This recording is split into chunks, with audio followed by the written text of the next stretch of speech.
The Border Patrol is fighting a very, very violent war right now against the Mexican drug cartels. Those Border Patrol agents are exposed on a daily basis to gunfire from across the river.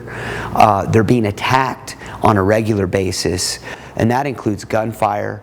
It includes having bricks thrown through their windows, and Border Patrol agents have been seriously and critically injured from that. The attacks on Border Patrol agents when they're effecting arrest on the border have become more brazen.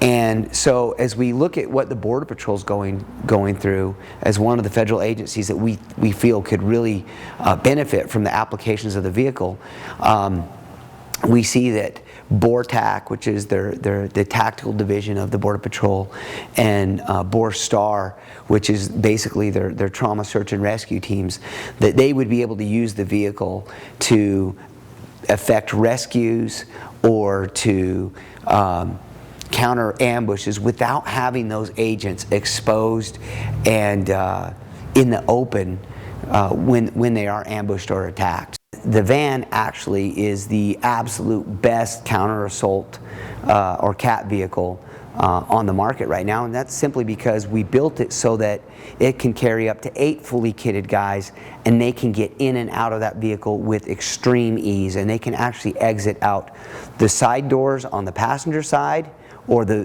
double doors on the to the rear of the vehicle.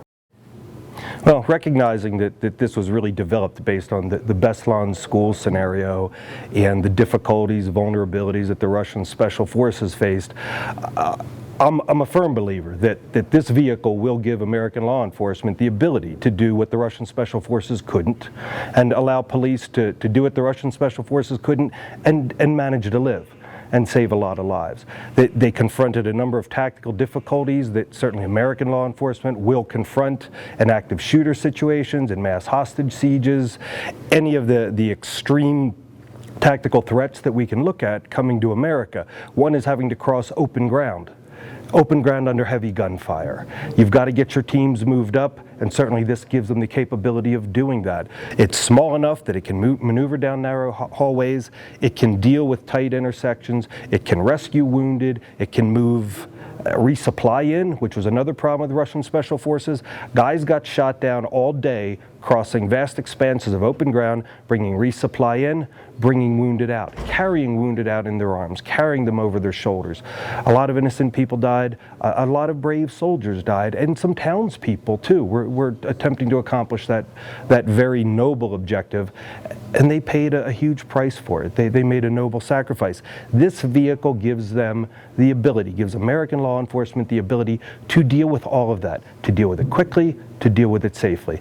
And I've never seen anything that even comes close to it when it comes to that vast range of tactical capability. It makes it much safer for our operators, number one. Number two is the speed. You know, in a typical barricaded gunman call or even a drug warrant, you know, it takes a long time to get your teams in place.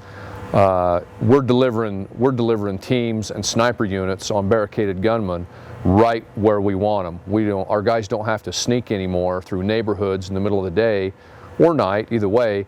The van can put them right where we want them right to start with. So it cuts down on just a ton of time where our guys would have to be, you know, moving stealthily into the situation. This has increased the rescue speed tremendously. Once our guys hit the ground, if we can get within 20 to 30 feet of these victims, we're talking about an 8 to 10 second rescue, literally. The van has really changed the way that Utah County Metro SWAT does business.